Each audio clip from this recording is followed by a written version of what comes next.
Alright, I'm going to make an instructional video on how to build a kayak paddle. And I got the design basically from a company called Works.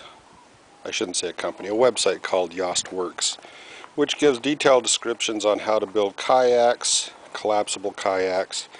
And then they had the design for this particular paddle in there as well. Now this paddle I made out of a piece of redwood 2x4. And the design for this is on that website. I decided to make a different paddle as well. This one is extremely light and extremely strong. The handle is a little square because I didn't spend enough time rounding the handle, but it feels pretty good in holding it, and it's very, very light. What I don't like about this paddle is the blade is only about 3.5, almost 4 inches wide, and I'd like a little more bite for a paddle. So I'm going to make a different one, and I'm going to make it out of this piece of Sitka spruce that I've had sitting in my garage for probably about the last 20-25 years. This is beautiful, beautiful wood. This is clear Sitka spruce. I have this piece sitting because it was left over from when I was building a boat years ago. This piece would cost probably in the neighborhood of at least $100 for this board. It's gorgeous wood. You can see it's rough on one side, but that'll be all cleaned up, and I've already given myself an edge on it. And you can see the design I've put into it.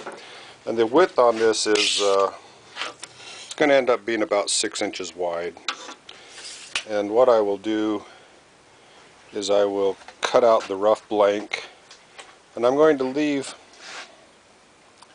this open so I can turn the handle and make it perfectly perfectly round.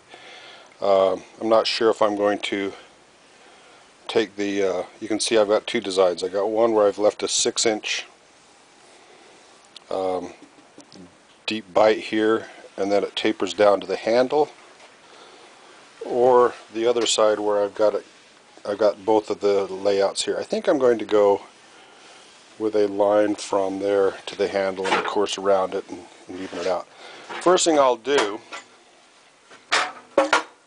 is I will cut the wedge, or cut it so that there's a taper to the handle. It'll be thick here and it'll be thin back here, but I'll still leave this part on for connecting to my turning jig.